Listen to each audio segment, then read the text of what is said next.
అవగాహన లేనందుకు నేనేమి తప్పు పట్టారు రేవంత్ రెడ్డి. కానీ ముఖ్యమంత్రి గెలిచిన తర్వాత, ముఖ్యమంత్రి పీఠంలో కూర్చున్న తర్వాత అవగాహన పెంచుకోవాలి కదా! రేవంత్ రెడ్డి పరిపాలన ఎట్లుంటదంటే, ఆయన పరిపాలన మీద గాని, ఆయనకు తన ముఖ్యమంత్రిగా బాధ్యతలు నిర్వహించే విషయంలో గాని, ఏబీసీడీలు రానోడు ఇంగ్లీష్ మాట్లాడినట్టుంటది. ఎట్లుంటది ఏబీసీడీలు రానోడు ఇంగ్లీష్ మాట్లాడు? సినిమాల డైలాగులు చెప్తారు. లేదా సినిమా టైటిల్స్ హిందీ మాట్లాడతారు కదా! హిందీ రానోడు 'ముఖదత్తా సికిందర్ బాబీ' అనుకుంటా సినిమా పేర్లన్నీ చదువుతారు. ఇప్పుడు ఆయన పరిపాలన అట్లుంది. ఏ విషయంలో కూడా ఆయనకు అపరిపక్వతే కనబడుతుంది. పరిపక్వత రాలేదు. కానీ ఫ్రీ కరెంట్ మీరన్న నీళ్ళని చెప్పాలి నేను. సార్ రొయ్యల పులుసుకో లేకుంటే ప్రగతి భవన్లో భోజనాలు పెట్టో కృష్ణా జలాలు కేసీఆర్ ఇవ్వలేదు.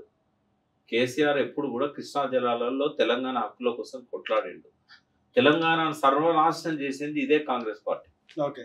ఇప్పుడు దాదాపు 35,000 మంది రైతులు ఆత్మహత్యలు చేసుకున్నారంటే ఆ పాపానికి అంతా కూడా మూల్యం చెల్లించాల్సింది టీడీపీ కాంగ్రెస్. ఓకే. వాళ్ళ పరిపాలనని అస్తవ్యస్తమైంది తెలంగాణ.